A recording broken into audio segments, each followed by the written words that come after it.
Bhagavate Vasudevaya. Om Namo Bhagavate Vasudevaya. Om Namo Bhagavate Vasudevaya.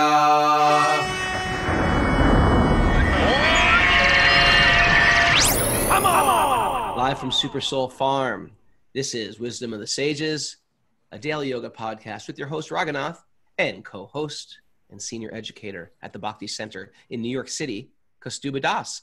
Welcome to our show. Welcome to Sleep In Saturday, and welcome to Q&A Day. Q&A Day is the day that people have been waiting for when they send in all their questions. We're going through a study of sacred literature of India. And so with that naturally comes questions. Questions arise. Now, what I find the most interesting thing about Q&A Day is these questions have been coming up. They're not new. They've been coming up for millennia. And the whole Bhagavatam is a book of questions and answers. And even though we're very, very different and we live in a whole different world, you know, there was no automobiles, there was no internet. Well, there's not that, 200 years ago. But although things are different and times are different, these questions are eternal. Who am I? Why am I here? What is the purpose in this life? Is it to work? Is it to have kids? Is it to just, sort of like chickens laying eggs and feeding themselves and reproducing and trying to fight off the other attacking animals? Is that what we're here for? Eating, sleeping, mating, defending? Is that it? Is that the game? And there's always been a small demographic of the population that have said, there's gotta be something more than survival and just carrying on. And this is where, once you have that question, that's when the gates open up. And this is where this group, we have a big Zoom group today, about 116 people. And we have a bigger group of, we call them the others, that listen on Apple Podcasts, Spotify, Stitcher, and other ways to listen. To be an other is not a bad thing. Everybody keeps writing and apologizing for being an other. I'm sorry, I'm an other. Well, you know what? It's almost like, you ever get those people that follow you on Instagram, but there's only like a certain amount that, okay, I got 31,000 followers, and why is there like 15 people commenting, for even 100 people commenting, or even like 1,000 people liking? What are those other 29,000 people doing? Just like stalking you? That's why I call them the others. They're like out there listening, but we never know they exist. So please, others, write us in. And also, if you have got any questions, if you're on your spiritual sojourn, you can write us in. Write to Mara, our assistant, at wisdomofthesages108@gmail.com. Easy to remember, wisdomofthesages108@gmail.com. Write us in. And so we're going to start. And I'm really happy with the way things are going. Kaustubha, we started that recovery group on our Patreon page. Yeah. On our Patreon message board, the Discord message board through Patreon. It's already and it's like, off. It went crazy. Yeah. And I think it is important, I think, to really recognize that the material world is such an intense place that people have taken shelter of things that can really dismantle their lives. And so many different types of addictions are out there. It's a tamasic world, they call it in yoga culture, where tamaguna is dominating, rajaguna is dominating. And this is where these addictive things come in. And it's not getting better in a lot of ways. The internet is addicting. Me and my wife are looking at each other yesterday. We're like, I'm addicted to the stupid phone. How many times do I have to check the weather in a day? It's like a joke. Someone liked my thing, so I have to like that he liked it? How crazy is that? You liked it, now I'm going to like that you like it. They're going to add another level. I like that you liked that I liked it. I like that. And then you're going to come on here and say, why aren't people liking the things that have been liked already? I think maybe the others are the wise ones. Maybe that's it. You know, Raghu, you got that window open again too. No. You know what it is? What? It's a crazy day here. I woke up with a blackout. I almost took off and drove up to Mara's house this morning. But it's like crazy stormy, like there's going to be a hurricane. Then all of a sudden it gets really bright. So now look, you can see the sun's moving away. It's just crazy cloud day. So well, I have if to you keep just this. close the blinds, then that would solve the problem. Sachi baby, can you close those There blinds, dear? Because it's making me look angelic, and we all know what I really am. Angelic? It's making me look like an ethereal being. Okay.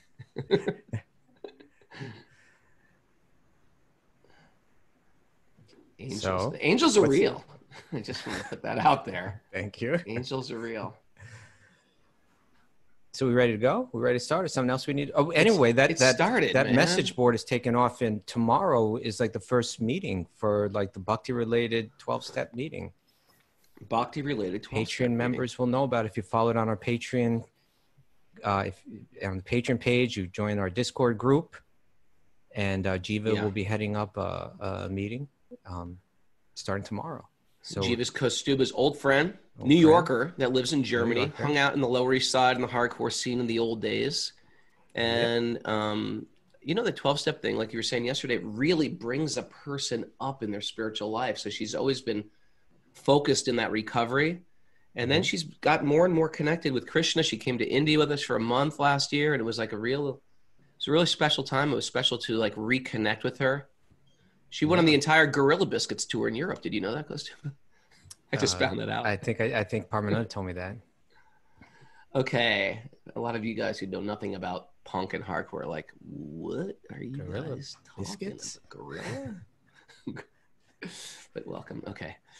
So, all right, let's start. Okay, so I start with a question for you today, Raghunath. Already? All right, then I'm going to read it to you. I'm pulling it up. Oh, this is coming from our dear friend, also from Germany, Thomas Zielinski. Thomas Zielinski. I hope I pronounced it right. Thomas Zielinski. He's a special character. I met him me and Madhu did a week-long Bhakti immersion in Cologne, Germany. Tomas came. And then he's like, oh, I want to go to India with you and do this teacher training. And so he came to India in the teacher training. And then after the teacher training, we took a group to Mayapur and Vrindavan. And he's like, I really want to go on that trip with you. I was like, all right, sure. But he kept on making his trip like, I'm going to stay for like 5 days. Is that cool? I was like, yeah, sure, 5 days. After that 5 days, like, I want to stay for like 10 days. Is that cool?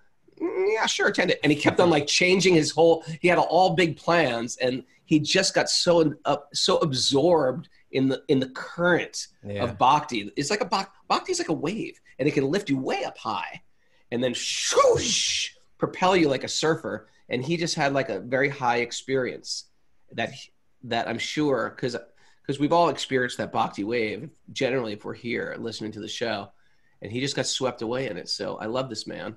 Okay. Let's hear what's his question. He says, I have a question with a subject that triggers me a lot lately, even more as we are blessed with such nice teachers. He says some nice things about us. Raghunath and Kaustubha, thank you. Then when I see people that just came out of the yoga teacher training or did a coach training, and by the techniques of online marketing, they become so successful. I hate those freaking people. I hate them. Raghunath, don't say that. That they have such a big amount of followers, even much more than real, well-known teachers of the world of yoga. How do you see this phenomenon of the outsell of spirituality by some of those quote-unquote influencers? Raghunath, how do you I think when I said I hate those guys, everybody had to laugh, because what it is, and I think this is what comedy does. It exposes our shadow side or our dark side. And so it drives us a little crazy with the elections. There were Democratic elections. It's just like, I think it's safe to say, it drives us a little crazy when someone can show up out of nowhere with a lot of money and just basically buy themselves into candidacy. It drives us crazy when things become in the conversation just because there's a lot of money behind it. And things just become in the headlines if there's a lot of money behind it, or there's like marketing skills. And what to speak of, if I'm in this career, it's my career as a yoga teacher as well. And then there's people who just like, they have what? 609 followers. It's like, they don't even get they're not even doing numbers anymore. They're doing letters. And it can be a little, you can feel envious. It's a unnatural feeling of the conditioned soul. And I'm not free from that, Tomas. I totally understand it. But this feeling of envy is one of the original pollutants of the soul. It's always been there. It's always been in the conditioned soul. And it kills us. It actually destroys our joy. And I've had some great teachers in my life. One said, whenever you're envious of someone, pray for their success and their connection. Don't hate them. Pray for them. Love them. Wish them well. And then another great teacher said to me, I could tell you exactly where this happened too. Where did it happen? It happened. I was living in a short time when the band was together as a monk. We were living at the Philadelphia ashram. Okay. Which we were hanging there together too. Yeah. Shared a room sometimes there, I remember. And if you've ever been there, it's in Mount Airy, which is right on the border of Germantown, if you're familiar with the Philadelphia area. And the temple is this beautiful old building. And Germantown's a beautiful old place, but the Germantown's a complete ghetto now. You could tell at one time it was gorgeous. I don't know what it's like now, but back then when we were there, it was Germantown was ghetto, and Mount Airy right next to it was like these incredibly gorgeous, oversized mansion-like estates, but very like old, beautiful homes, like old homes, 150 years old, 200 years old, but beautiful, manicured lawns. And the temple, which was a beautiful old building, was somehow sandwiched between heaven and hell. And, the temples never have enough money. They're always sort of like falling apart. And so every morning we'd go for chanting. Me and the band would chant down the beautiful side. And we look all over these houses. And in my brain, I was thinking, this is crazy. These guys have so much money. They probably only have 3 people living in that gigantic house. And I was with a teacher one day, and I was just expressing my envy, truthfully. They have beautiful gardens. They have beautiful homes. They have beautiful cars. There's only 3 people living there. What an extreme display of waste. And, you're a brahmachari. You try not to waste anything. You have nothing. And he just corrected me so beautifully and said, why see that in them? Why can't these people just become spiritually connected? Imagine if this entire block of people were singing and singing with you guys every morning. And you could go to their homes and they could have programs at their homes. And why not think of it like that? Why not pray for their connection? And so whenever envy comes up, which it will come up, especially in the workplace, etc., instead of like digging your heels in and finding how unfair the material world is, say some sincere prayers. This is a real great question because it's never going to go away unless you choose to pray for those you're envious of. And thank you. How about that? Very nice, Raghunath. Very nice. Can I read you a question, sir? Yeah. This is from our dear friend, Rukmini Priya Potter. Am I pronouncing your last name right? Podar. Like Hanuman Prasad Podar? I always think do you know Hanuman Prasad Podar? No, I don't. I think he started the Gita Press in India, and there's some. Oh, the famous. Prabhupada wrote letters to him and met him once. Yeah, Hanuman Prasad Podar. I've been to the Gita Press in Rishikesh. But Rukmini is our friend. She's incredible artist. Her and I have served together at the Bhakti Center for some time. She's been the. What's her Instagram name? Rockin' Ruski. Well, let me get there. First of all, she's a very talented graphic artist for the Bhakti Center. Has been for some years now. And but she's got this thing, Rockin' Ruxi on Instagram. She's got over 100,000 followers on Instagram. What? Yeah.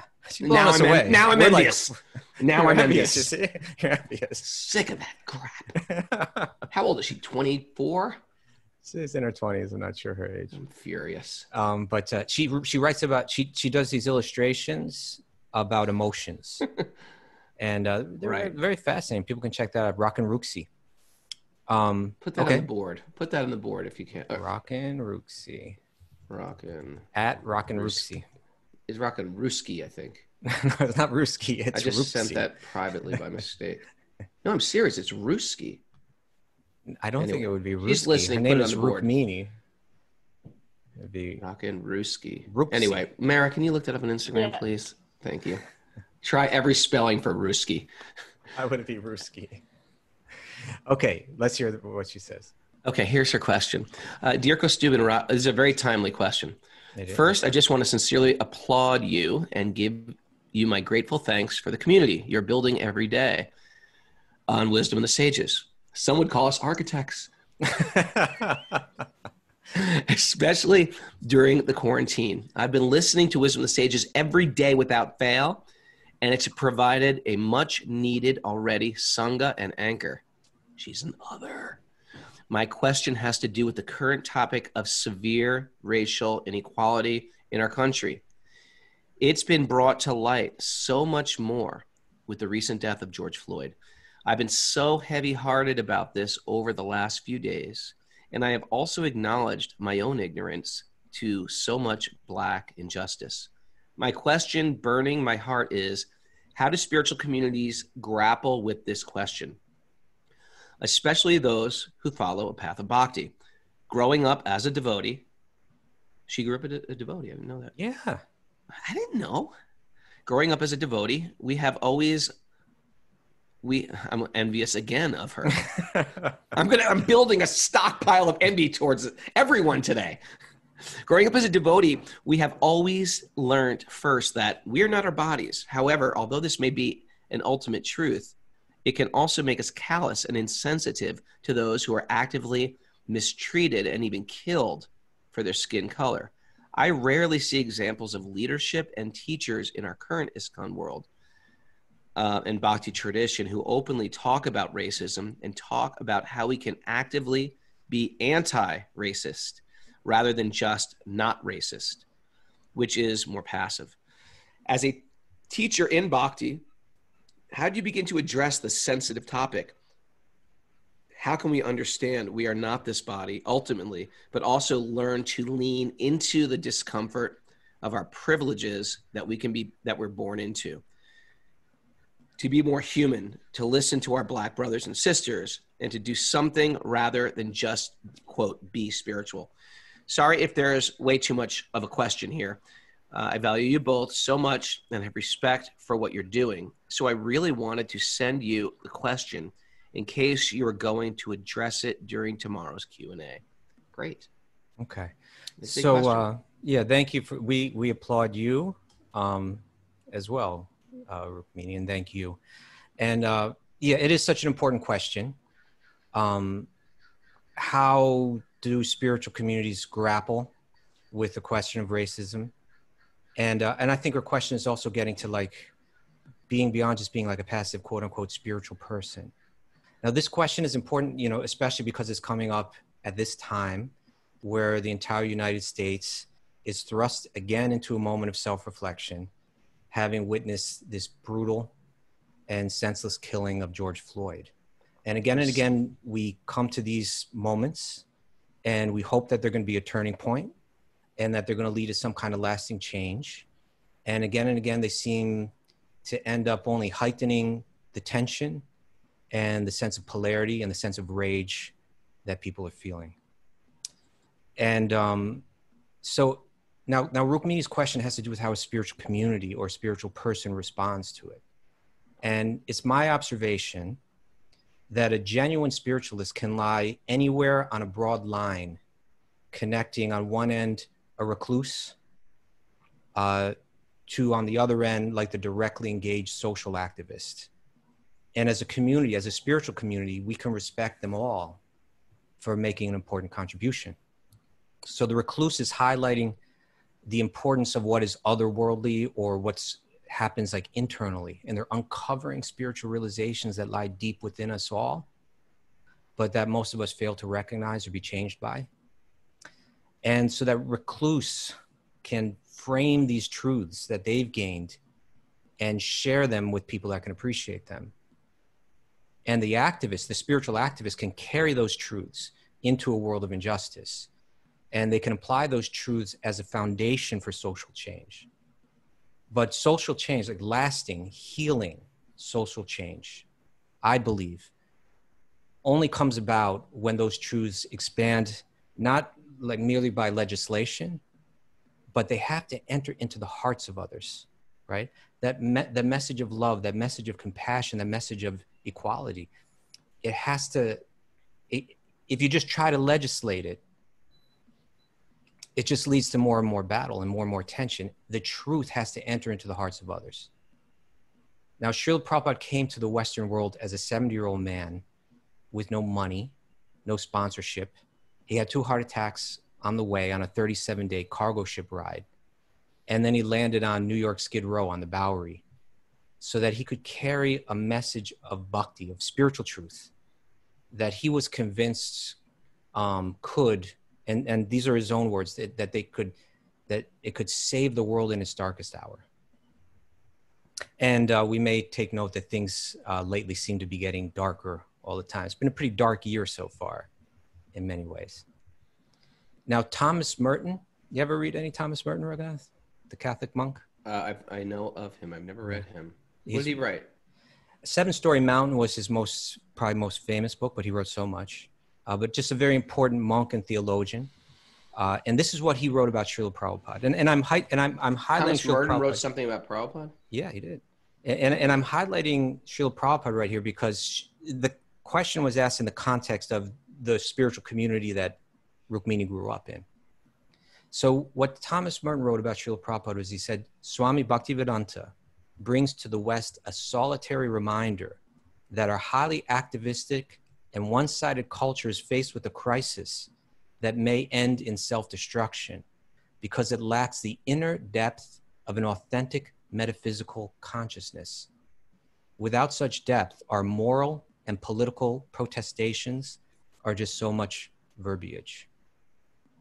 And so I believe both Thomas Merton and Srila Prabhupada were right, that an authentic metaphysical consciousness, or you can call that spiritual knowledge, that spiritual knowledge is the rising tide that lifts all ships, right? It lifts them above racism.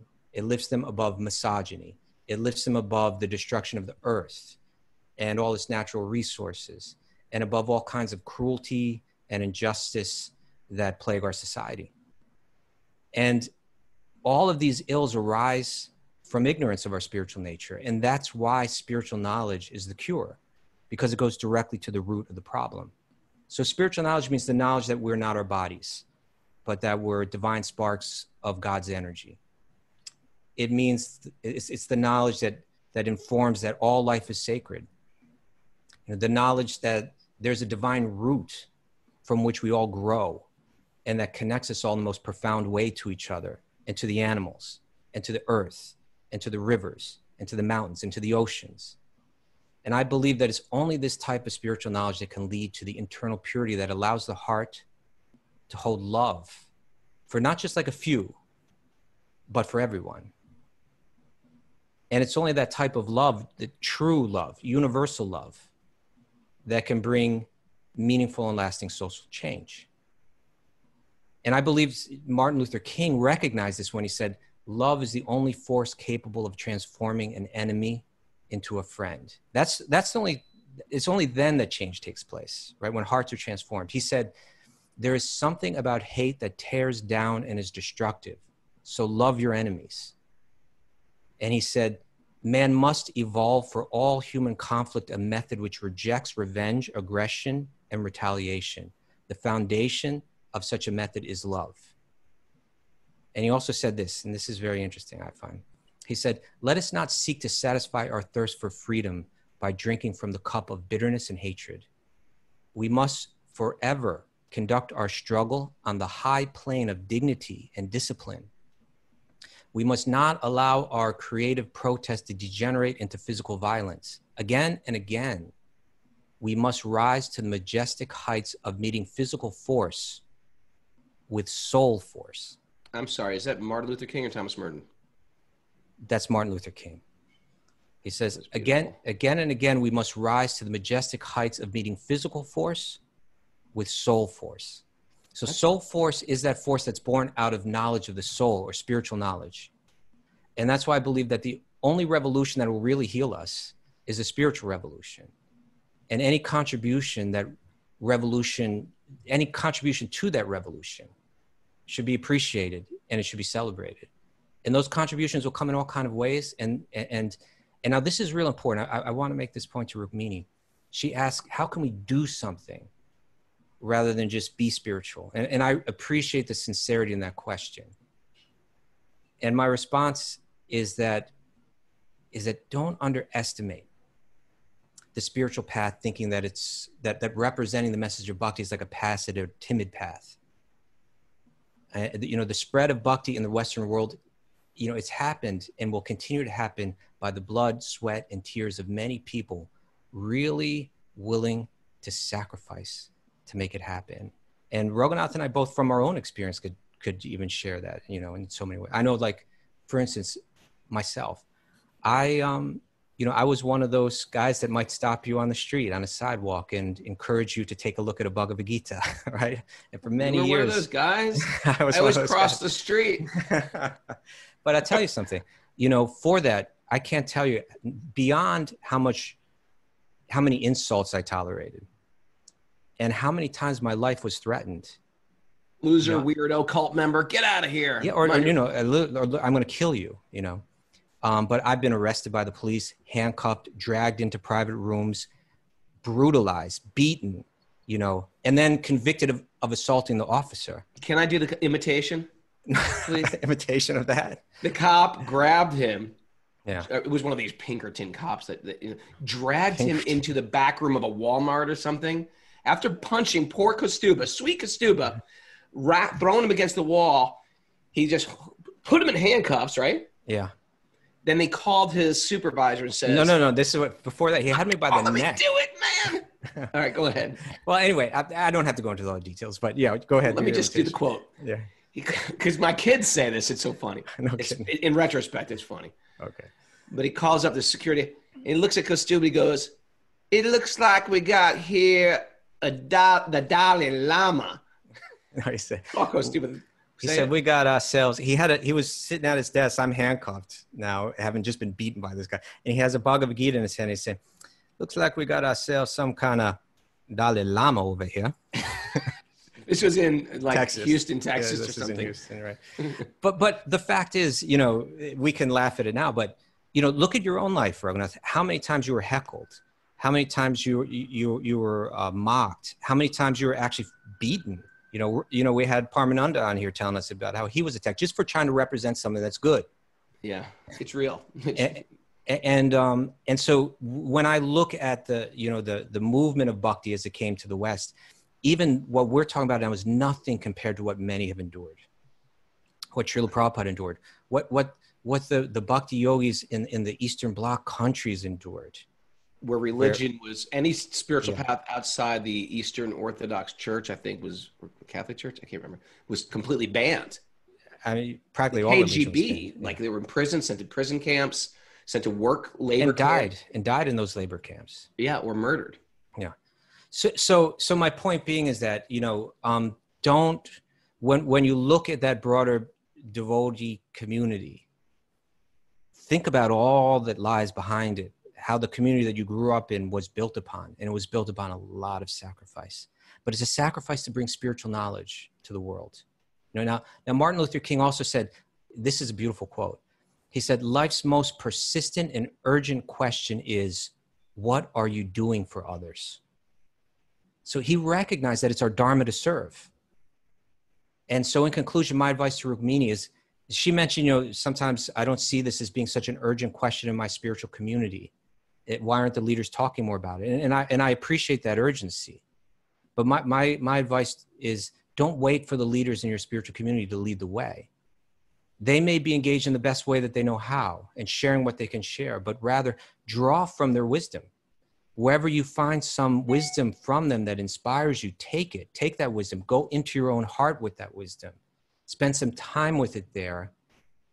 And then make your plan for the next phase of how you will serve that spiritual truth or that message of love. And then step into that service and become a leader yourself. So Rukmini is a dynamic and talented young person.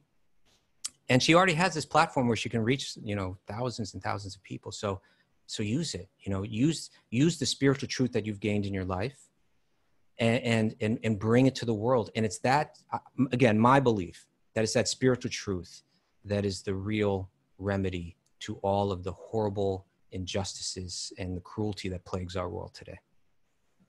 I have about 1 million comments, and I'm not going to say anything because you are beautiful. You know how hard it is to me not barge into a conversation, barge into like your statements. But I'm happy to hear your comments. No, it was actually good. Okay. It's nice. I love just shutting up and listening, even though it's difficult for me.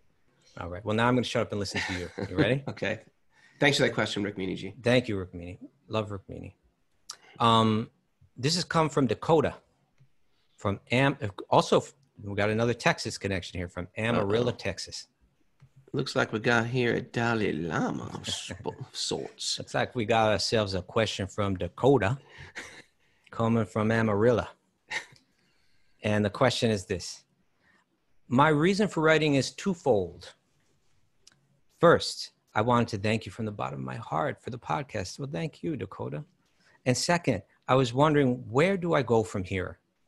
This is a very general question, but like a really important one, you know? Yeah. Okay, I'm listening to Wisdom of the Sages. I'm attracted to this message of bhakti. Where do I go from here? What mantras or chants should I do? Should I follow YouTube yoga sessions?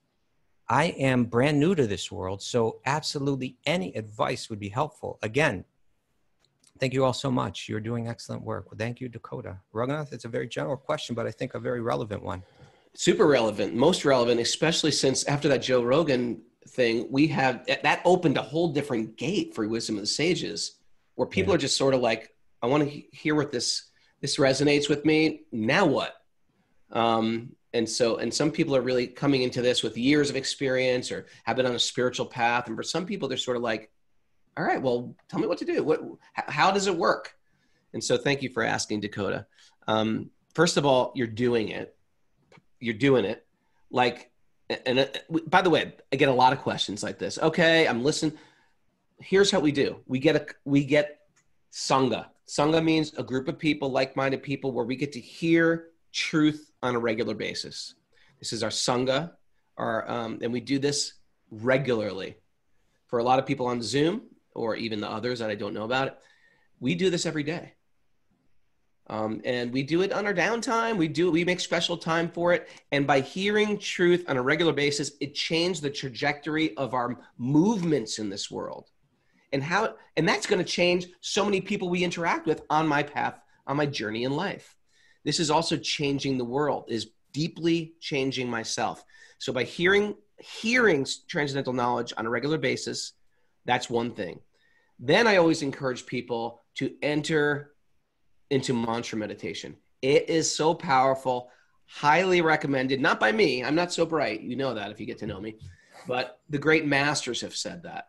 Add even one round. So you see these malas people wear around their neck, sometimes 108 malas. You chant one Maha Mantra on that bead every day with focus, attention, and as an offering or as an inner prayer saying, my Lord, God, higher power, sweet baby Krishna, whatever you want to call God. What would you like for me in this short life? This life is super short. What would you like for me? How can I serve?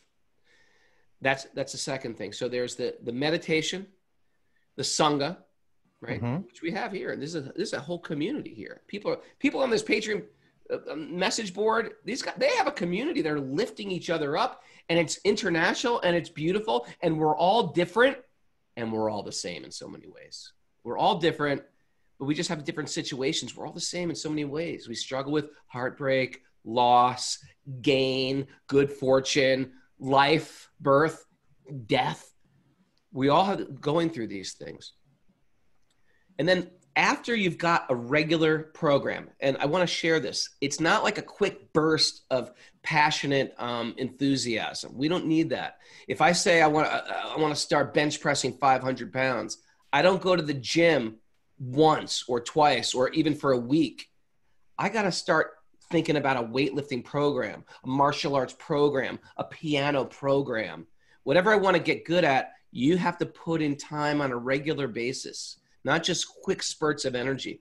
So if you can chant one round a day, make that your regular practice, but make it regular. show up on a regular basis. And it's hard sometimes for us to do things on a regular basis. I get inspired and then I get uninspired. See if you can take a little bit and add a little bit to your life on a regular basis, and that's how we change. And for those who've been around for a while, but maybe struggle with purpose, that's a big one. You need purpose. You know, a lot of people have been in this bhakti thing for a while, but they really need to connect with a tangible mission. Not just raising your family, although that's a mission in itself. And that could be part of the mission. I want to raise spiritual family. That's a big thing.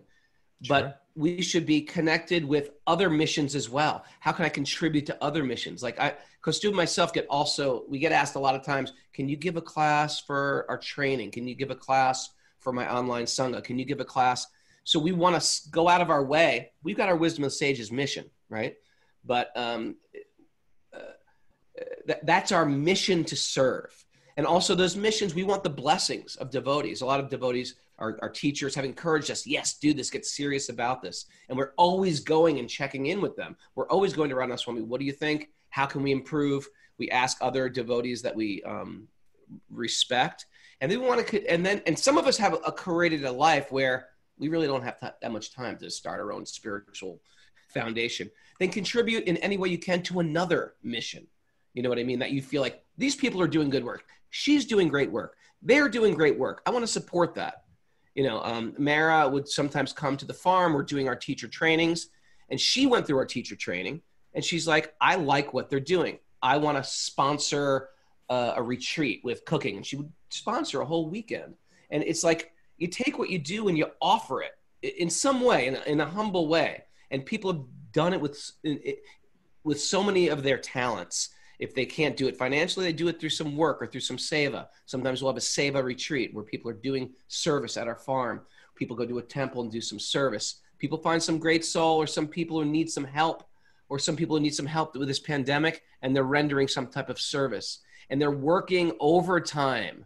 They don't have time to do it. They're making time, and they're doing it in a loving way, not in a bitter way. Mara's not coming over here and saying, all these guys do is eat my vegan meatballs. No, she's doing it with a lot of love, you know? So thank you. I hope that was good. The mission, the sadhana, the sangha, the mantra. Hearing, chanting, sangha, service. Is that right?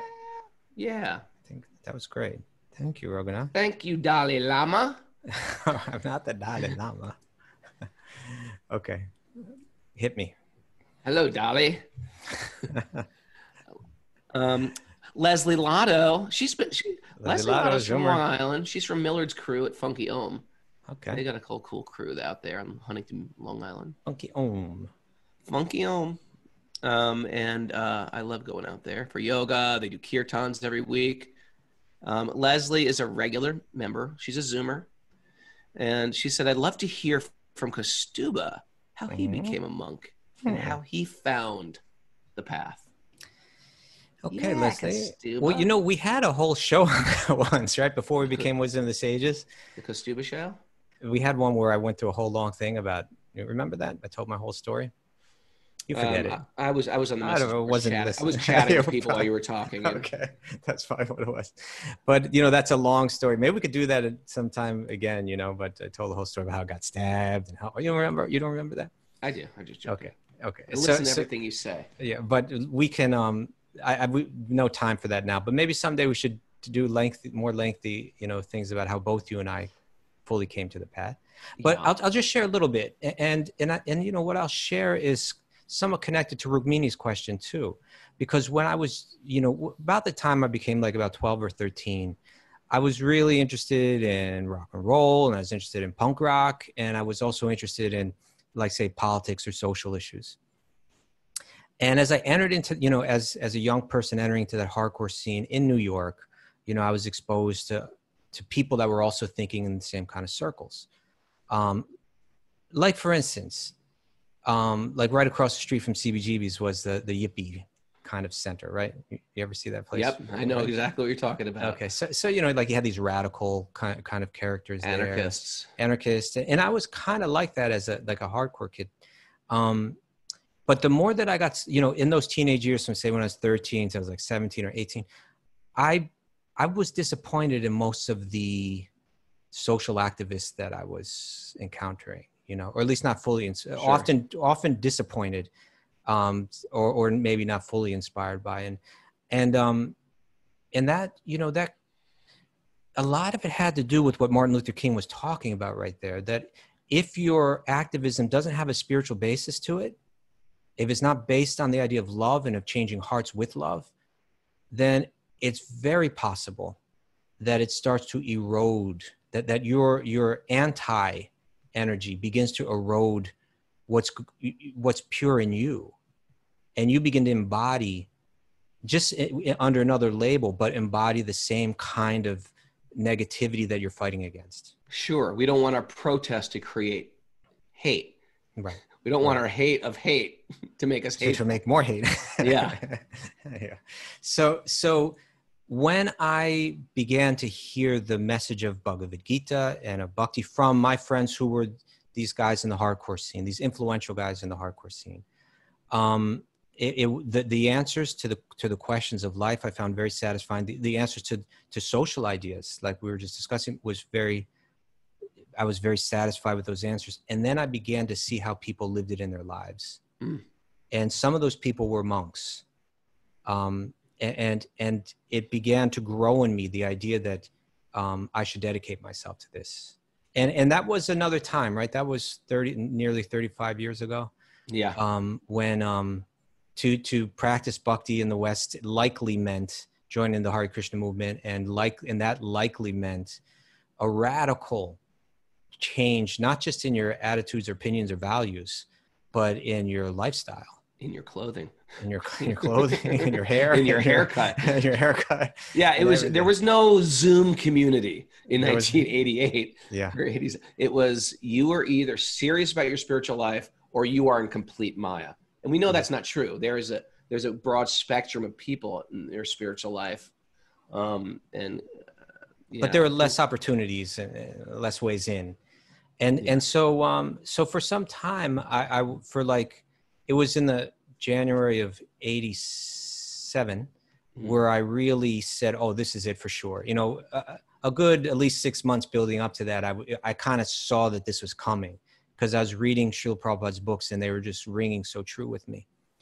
But it was in the January of 67 that a friend of mine in his apartment had a program that I attended. His name was John Joseph, who was the singer of the John Joseph the Chromax did massive amounts of spreading the glories of Krishna. And he did credit where credit is due. He is very, very influencer in that music scene. So much so, and so in his little apartment that I think he shared with Crazy Dave. Did you know Crazy Dave? I knew Crazy Dave. Okay. Lived up to his name. Another beautiful person. In their tiny apartment on the Lower East Side on Clinton Street, I just wandered into a program where there was just a few of us there, and Tamal Krishna Goswami spoke there. And he just blew me away. And I walked out of there saying, I need to dedicate my life to this. So 6 months. It's amazing how you meet one person. Yeah. And that can change the trajectory of your life. It's powerful. It was almost like everything I was reading and hearing was kind of sitting there, but it hadn't been activated yet. And he was like a spark, that lit the fire. And I said, I've got to do this now. Well, I think it's when you meet a person, and me too, because I knew hardcore people who lived it and liked it and appreciated it, and I'd grapple with the idea. But when you meet a person who's really living it, something like really, really imbibing it, it changes you. And their conviction is so strong that it comes through their words, and it ignites it in you. And so 6 months later, another monk, Gunagrahi Goswami, who passed away nearly 2 years ago now, but he invited me to come traveling with him. And then like that, I just kind of left my apartment. I didn't pay my last, I just kind of didn't, that was New York then too. You just go. I just left it. We are recommending everyone do that. Monday morning, walk away. Walk away from your home. So and then I just became that. He taught me how to live as a monk, and I lived as a monk for the next 13 years after that. So that's a condensed version, but maybe someday we'll tell the more extended version. Dude, maybe we should just get an old Greyhound bus, redo it, and get all the Zoomers on that bus and just travel the world. Well, Who's in? Who's in? We've been Raghunath and I have been so inspired by the Wisdom of the Sages community. People are stepping forward and offering services. We got this incredible stuff is now happening with the 12-step thing, on Patreon.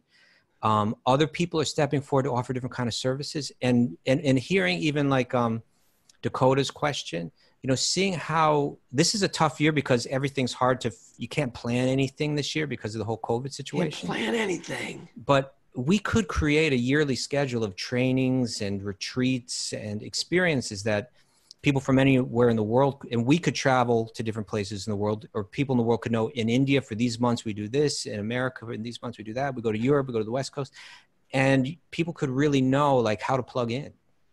And so I look forward to kind of putting that together. I think, with the cooperation of everyone, we could build something that's more than just a podcast, but becomes more like an entire kind of bhakti experience, and people can connect to it on whatever level they want.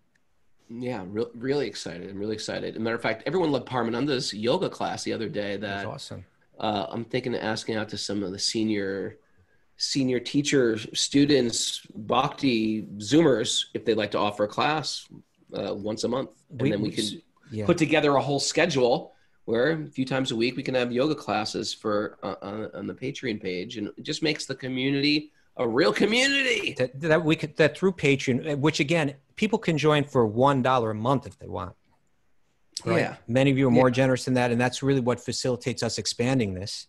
But whatever one can give is okay. And you can come there and you can get courses and classes and readings and stories and asana classes and meditations and Ayurveda. And now people are stepping forward to offer different types of counseling, relationship counseling based on bhakti. There's so much that we can offer there and build it up. Yeah. So we really hope to do more and more with that. And the more that the fact is, the more that people can support it, the more that we can do. And it's freeing Raghunath and I up more and more to kind of put more energy and expand it. So we're grateful to everyone for helping. Yeah. And by the way, while you were talking, about 1,000 people signed up for my traveling bus tour. Okay, they're ready to go. Board. We're going to have to get some double-decker buses, fleets of them, paint them saffron. And go. Okay, next question. You ready? Is it my turn? Okay. I'm reading to you. This comes from Adam G. via the Discord. The Discord group platform. When Raghunath reads each AM, he offers obeisances to several people. I'm a novice here, but want to learn how to properly observe tradition. That's so nice. My partner and I are making time on Friday evenings for chanting together and meditation.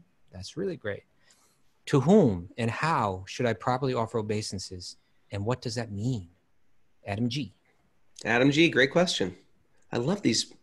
There's something about that that sweetness of romance and your connection with Krishna, like in a material relationship, you have a romance, and there's a way through our mission, like I was saying earlier, how you should always have that romance with Krishna. You should always feel like, and you do that through actively. I think the 12-step community says this too, like through seva, like by giving it away to other people. Like I'm inspired to serve Krishna. Just because all these people on the Zoom chat board, because I feel like people want spirit in their life, and the way we do it in Bhakti, because Bhakti is all inclusive, it's a very wide gate. That doesn't mean I don't care if a person's a Christian or on a different tradition path.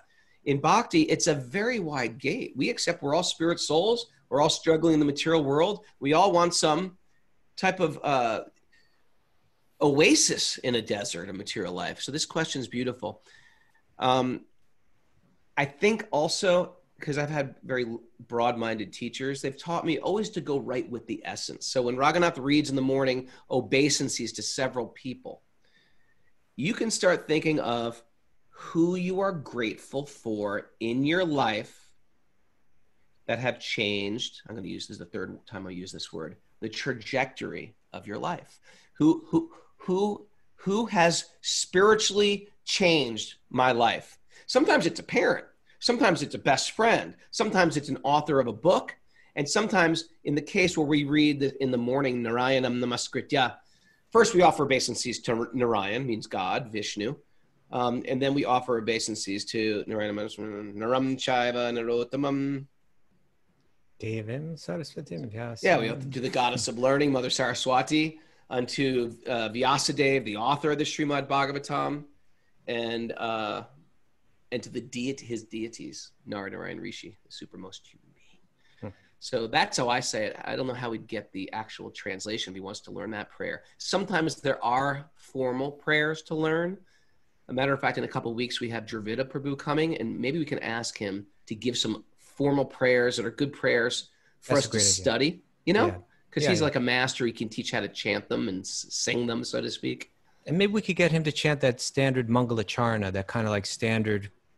It seems part of what Adam's asking for, that, you know, that is often chanted. That's a great place to start. And you know, it is a great place to start. But and before you have that, though, go to the essence. You're thanking God and you're thanking Guru. And Guru means who put you, the people in your life that have put you on a spiritual path.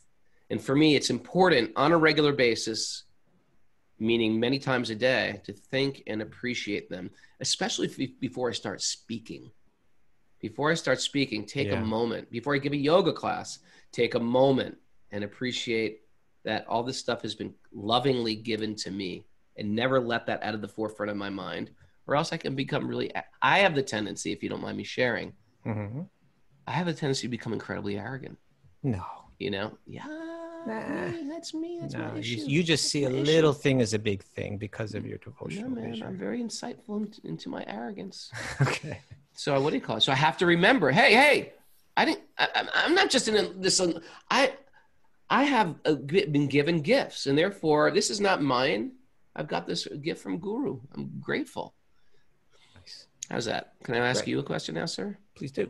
This is from Christopher Daly. Is that? I don't know. I know like 3 Chris Dalys. Yeah. I wonder if this is one of them or the 4th. Okay. Anyway, I'm just going to accept it. It's from the Zoom chat board. Yeah. Hey guys, do you think God is trying to tell us something and give society a reset? And do you think God works through those who serve during these times? Do I think God is trying to tell us something? When I stub my toe, I think God is trying to tell me something. Literally, I do. You know, usually like when it happens, I'm like, oh my God. Yeah, my mind was just like in some place where it probably should have been somewhere else. But what to speak of the current situation, right? What, you know, I think we've been going through, you know, together, humanity has been going through different shifts during this time. I think if you go back, how long has it been going on now? It was 2.5 months now or something. I'm in like a daze. Just all of May, all of April, and half of March, I guess, when the lockdown started. And through that time, you know, if you listen to our shows right at that time, I think we're talking about like how everyone was scared and so on. And now kind of people have sort of adjusted to it. But what I'm thinking about right now, what I'm recognizing right now, is the results of this COVID crisis beyond, you know, the sad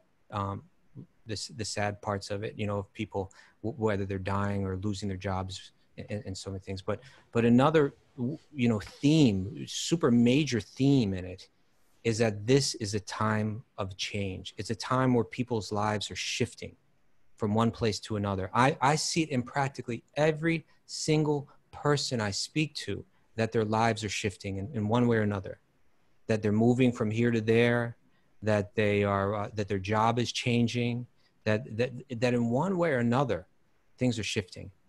Sure. Practically with everyone. It's amazing to me how almost everybody's life is shifting in some major way. And so I do think that God is trying to tell us something. I do think God is saying it's time for a shift in so many ways. My personal belief is that it's the beginning of a message that we really have to shift in terms of how we treat one another, how we treat the animals, and how we treat the earth. But what I would share with Christopher on a personal level is, if that is the case, if one major theme from all this is that we are in a time of shifting, then let's recognize that. Let's recognize, oh yeah, I don't need to resist the shift that's going on right now. It's likely that there's going to be a shift going on in my life. Let me not approach it with fear, but let me recognize it and figure out how this shift can turn into something very positive. You know, accept it and try to and think about it and consult with wise ones that one knows, and determine how I'm going to take this skip, maybe a little scary, and how I'm going to turn it into something very positive going forward. So that would be my thoughts on that question, Raghunath. It was beautiful.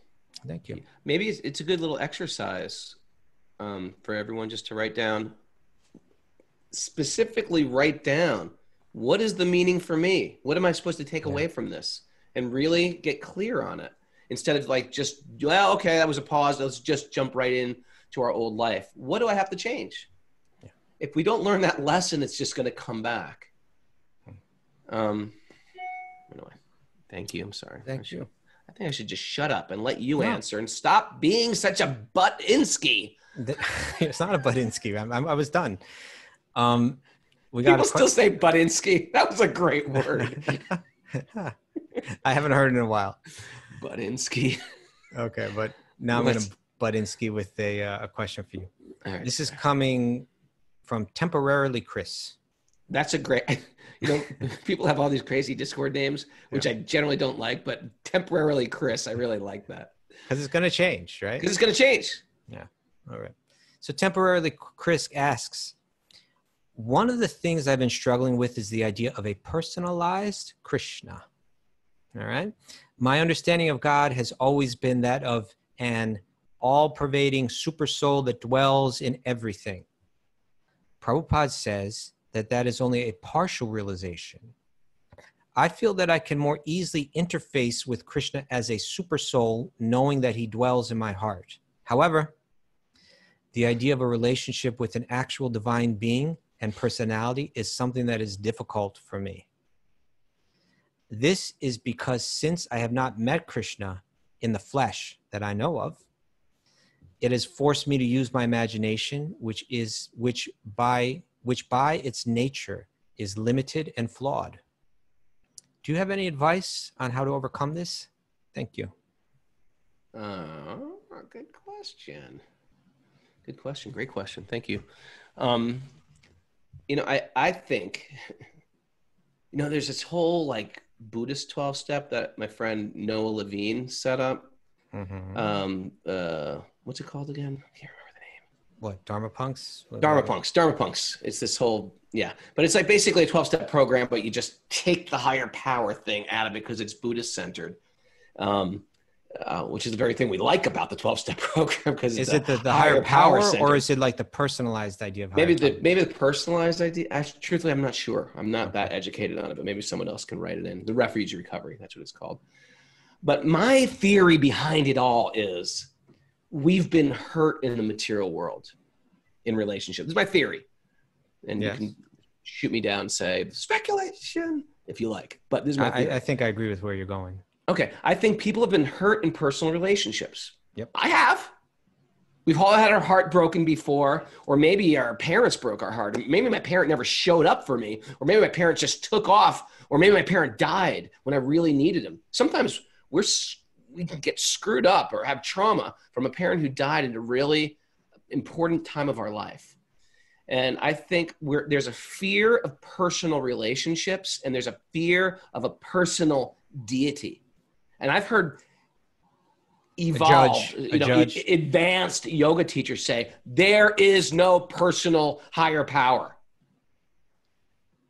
And Krishna, the original speaker of the Vedas, Krishna, who is Yogeshwar, where the first time you've ever heard the word yoga recorded was in the Bhagavad Gita from a personal Krishna, where he repeatedly says, I, and you, and we have a relationship. And that relationship is called yoga, to reconnect soul with divinity. That has been broken. And also, we've even had a spiritual relationship. Some people with a guru, some people with a religion, and some people, and they feel like, you know what, my guru was crazy, or my religion was way off base, and they want to press a restart there on their spiritual path. but they found nothing but counterfeit. Just because there's counterfeit doesn't mean there's not something genuine. We shouldn't throw it all out because we've dealt with counterfeit bills. That doesn't mean there's not a real currency. There is a spiritual path. There is a source. You can call that source whatever you want. I'm not saying join our little Krishna cult. I'm not saying that. I'm saying you can call that higher power, whatever you want. You can even call it higher power. But there is a personal relationship you can have. And that relationship is not going to break your heart, is not going to rob you, is not going to, what else do people, it's not going to die and go away. Okay. That relationship with Krishna is the most beautiful relationship and when you establish that, you'll understand that the material relationships we have in this world, even sweet, loving ones, they're just not permanent. I love my children. I love my wife, but I understand they're not going to be with me always, or I might not be with them. It's just that's the problem with the material world. It's not forever. And my soul yearns for foreverness. I want forever. I want eternal love, and I'm in a temporary world. That's a major problem.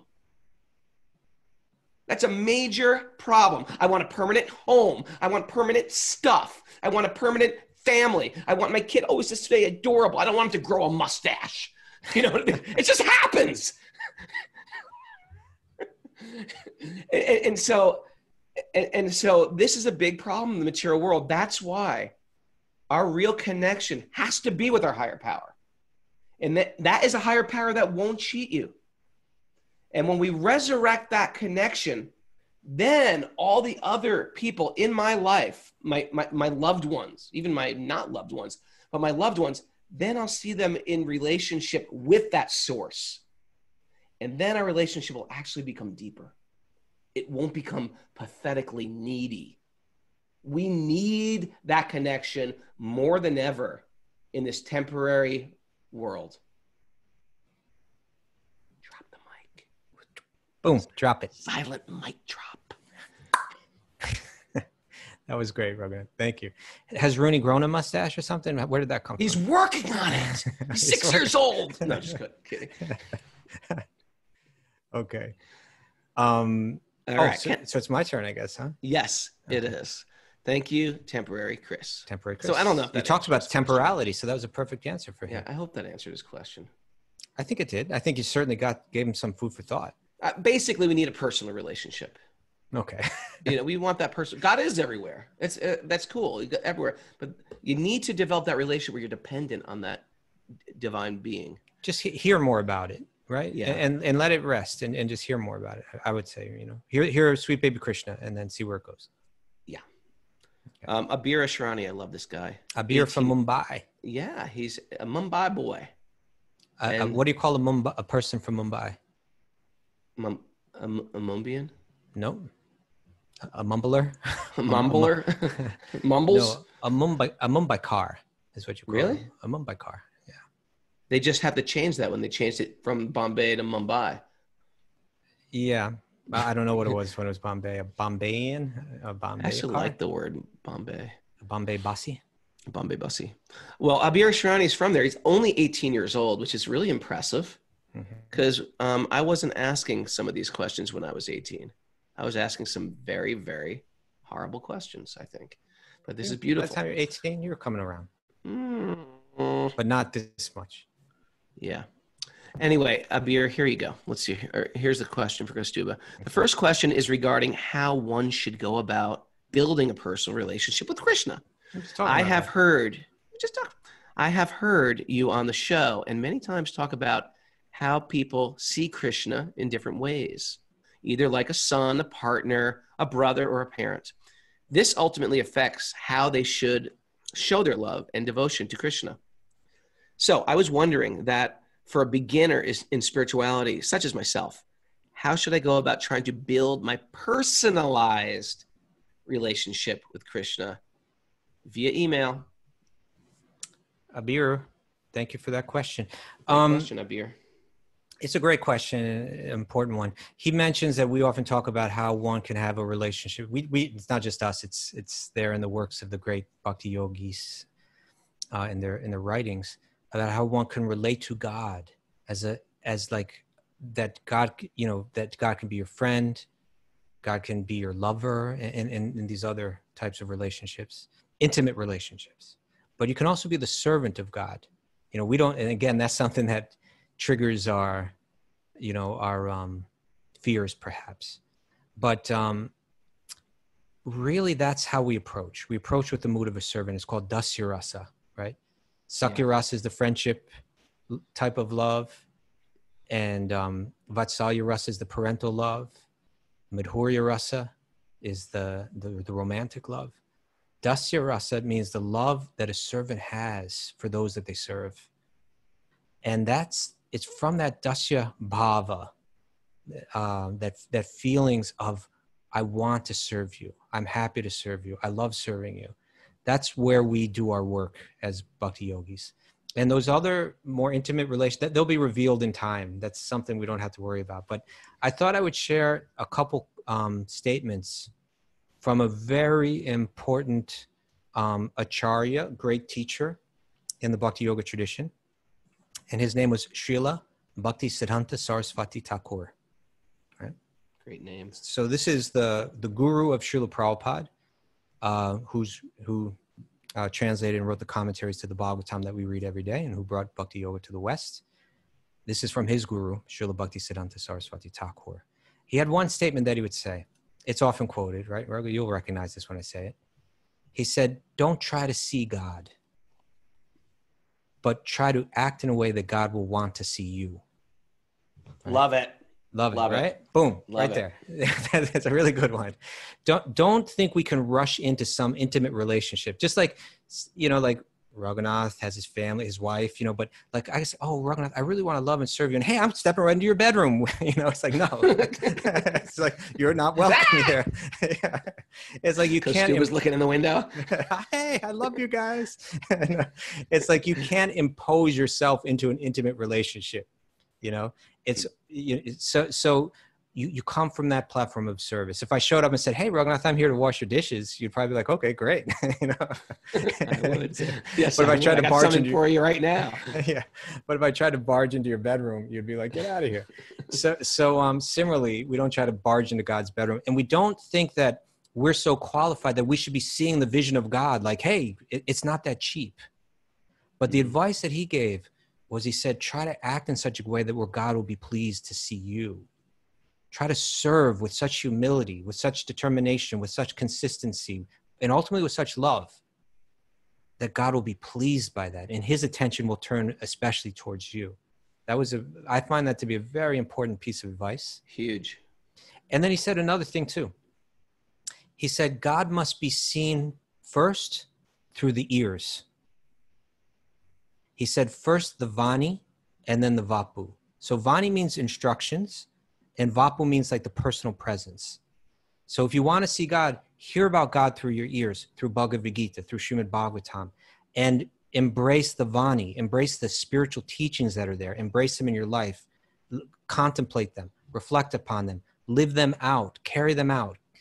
And then through that, Vapu will come someday, that you'll have actually that personal experience in whatever form, in whatever rasa, whatever relationship that is.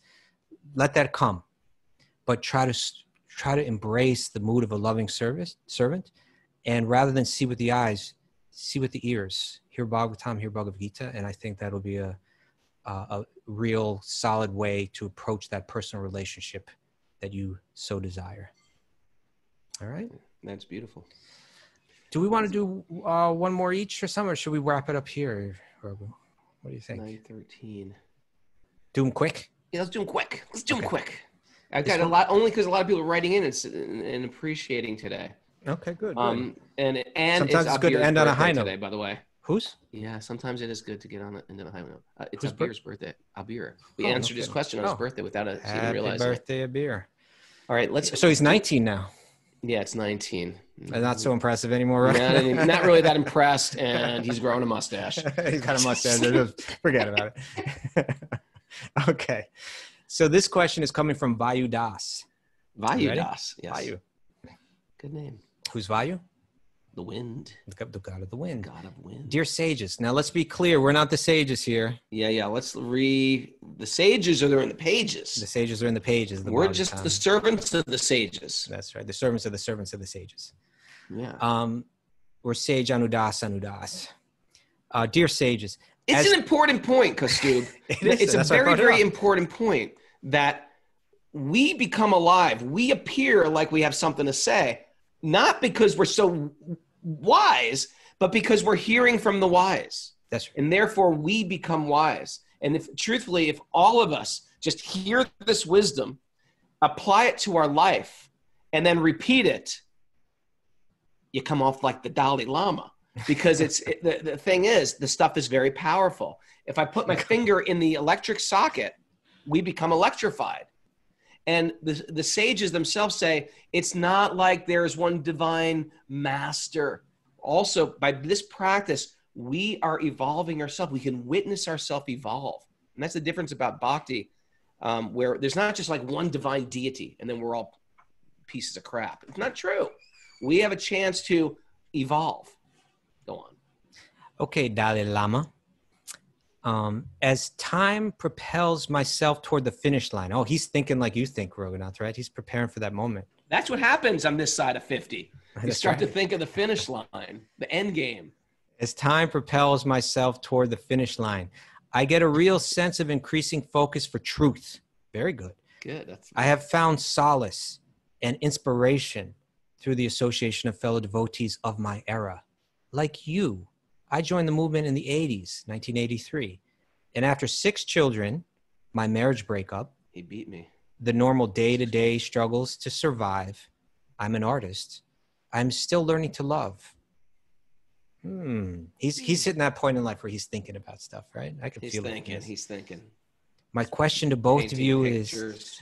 is, my question to both of you is, how has your relationship both on and off the air? Oh, this is about the two of us, actually, like our personal relationship. My question. Don't cry. My question to both of you is, how has your relationship both on and off the air contributed to your personal spiritual growth? How does the depth of your relationship give each other new lights of inspiration? Could you please share with us these experiences, as I know it would act as a torch for so many? That is a great question, actually. Right. Thank you, Vayu. I will say, I've known Kaustubha for years. We've been friends for years. I've always looked up to him for years. And me to you. But truthfully, before and we've done trainings together. But even with those trainings, and we work together, we appreciate each other. We've taken people on pilgrimage to India together. But there's nothing sweeter than my relationship with him now after 30 plus years, because we're doing this together every day. Yeah. But to the degree that we serve together with a partner, could be a friend, could be a lover, anybody, the relationship deepens. Service. It's the relationship through service. There's a common goal, and that common goal, not just any old common goal, like, it's a common goal of like our personal evolution. We find ourselves evolving. We can take shelter of each other, ask each other, hey, look, I'm going through a time. Can you help me with this? Of course, it's generally me asking him that. No. Because he's Samadhi man. There you go. Perpetrating the fraud again. But the idea is we need people like that to assist us on our spiritual path. If that can be part of your family relationship, even better. If that can be, my wife's doing all this stuff with the Eco Village right now with Raghunath Swami. And for me, it's like, I'm so like proud of her. And I'm so proud that because I feel like, and what we've done, my relationship with my wife and with Super Soul and stuff like that, it just ties us tighter. So when we do it with someone that we love, it makes the love deeper. Things are superficial in the beginning of either a romantic relationship, a friend relationship. Oh man, Kaustubha's the cool guy. I want him to like me. Oh, she's pretty. I want her to like me. That's all superficial romance. Deep stuff is when you can connect on for a real noble cause and work together and work out your problems. And you know what's going to happen with me and Kaustubha? I'll tell you right now, there's going to be an issue that will come up. I'm seeing the future, and an issue where we're going to have to dig deep in our spiritual self and come to terms with that issue. And it's going to take humility. You know why I know that? It happens in marriage. It happens in any long-term loving relationship where you can go deep and become humble. And in the commitment of friendship, in marriage, in love, God will surface your issues so you can work through them. That's the power of commitment in a container. And that's how we get growth. Ask anybody who's been married for a long time or been a long-term friendship or a long-term mission, etc. Those things will come up, and it's made to work through our stuff. Me and Parmananda went through the same thing. We were serving with shelter for years. That was our offering. Stuff would come up, and out of humility, you have to deal with it. And it's very beautiful. So I think it's deeper than ever. Thanks for asking. It made me appreciate all the people I've been serving with and continue to serve with all these years. Namaste. Mic drop. Boom. Thank you, Raghunath. That was beautiful. You're beautiful. Oh, come on. Okay, one last one. Yeah. This is from Anonymous. Anonymous. Daily Who is Zoomer. it? It's a Daily Zoomer. I need to know. Aham Brahmasmi. I am spirit. I am not the body. If these are real things to be practiced and taught within Bhakti, then why are there often women-only sanghas or men-only sanghas? Yeah. Kaustubha. Why don't they let us in? I've attended a few women-only sanghas. Is it a man or a woman? I've attended. Well, there was one man that was attending the Urban Davy, remember? Yes. But that person's not a Daily Zoomer, so that's not this. Okay. I've attended a few women-only sanghas, and I bailed out because 20 to 30 minutes in, each time I've attended a few women-only. Oh, wait, I'm sorry. 20 or 30 minutes in each time because I just don't get it. She said, I've bailed about 20 to 30 minutes in each time. Sorry. It just seems like as soon as you say, I am, insert anything there, but not spirit, another wall goes up. Can you please explain why these groups even exist? What purpose are they to serve in the practice of bhakti? What a great question. You should have left your name anonymous. I would have glorified you up and down for that question. So, yes, it's a fact that we are spirit. But, you know, as practicing bhakti practitioners, we have our feet in two different foundations. There's the spiritual and the material. And the material can affect the spiritual, particularly while we're conditioned. So therefore, although we're practicing uncovering the spirit entirely, we're dealing with the material conditioning. And so that means that certain things are going to be particularly relevant to women. Certain things are going to be particularly relevant to men. Certain things are going to be particularly relevant to young people. Certain things are going to be particularly relevant to older people. Certain things are going to be particularly relevant to people from this part of the world, and other things will be relevant to people from that part of the world. So it doesn't mean that we have to ignore the material differences that exist. As a matter of fact, the most effective path will be able to recognize them and address them specifically. Therefore, there are things like, say, within Varnashram Dharma, in the youth, you're getting trained as a brahmachari, right? As a celibate student. And then as you get older, you approach life from a married platform, you know, and new duties will arise out of that, and new responsibilities that become part of your practice will arise out of that based on an external material consideration. And then further down in life, one will let go of the job, one will let go of sex, one will let go of certain material responsibilities like making money and so on. And they'll practice spiritual life from another point of view, also based on the relative time and circumstances and so on. And then even at the very end of life, that may shift again. So it's not that bhakti ignores material differences to uncover spirit. It recognizes them and creates a plan that's suited, tailored for them. Now, that being said, that doesn't mean that therefore you have to attend the women's sangha, or the fact that you didn't get into it, that's wrong. It just may not be the way that's appealing to you, and that's fine. But I believe that it can be a healthy thing that women have a certain form where they can open up in ways where they might not feel comfortable opening up with men. or that men may also have the same kind of thing where they need to open up in ways that they wouldn't feel comfortable opening up in front of women. And one may say, well, that's a material consideration. Yes, it is. But the point is we want to be able to open up, because by opening up, it'll be advantageous for us moving beyond the material considerations and ultimately getting to that aham brahmasmi, which you have so clearly laid out as the true goal of our consciousness that we're meant to fully realize.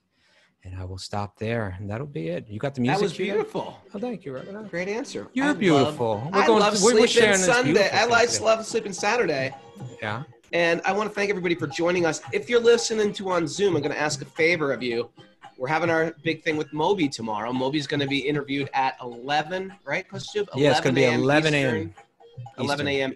New York time. New York time. So please check that out live and give some support to it. And do us a favor and post it on your social media and get the world. And let's increase this community. There's a lot of love flowing.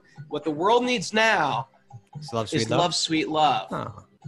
That's the only thing that I'm dreaming of. Here you go. Now, is that the Carpenters? Who is that? No. No, I don't think it is, because I know every Carpenter song. You sure that wasn't the Carpenters? Maybe it is. They did a lot of covers. Thanks for everybody for joining us. And I didn't say good morning to anyone, so I'm going to do it now. But if you have any questions for Question Day next week, right, Mara, at wisdomofthesages108@gmail.com. If you want to support what we're doing, if you're having a good time, if you want to continue the party, join the Patreon party at wisdomofthesages108@gmail.com and get on that Discord thread. Also, tonight, if Patreon members, I'm doing a Sweet Baby Krishna class at 7 p.m. Fall in love with Krishna by hearing stories about him. It's great fun time. Only about an hour. And thanks, everybody, for those great questions. Let's keep this party rolling. Aww, here she is. Who's that? Which guy? Oh. Why are you going into the Gopi falsetto already? That comes later. Oh, come on, Rocco. Get over here with that mustache of yours. Here's the guy I'm worried about, the mustache. Right. Come here. Get over here. I want to keep him small. Growing a mustache.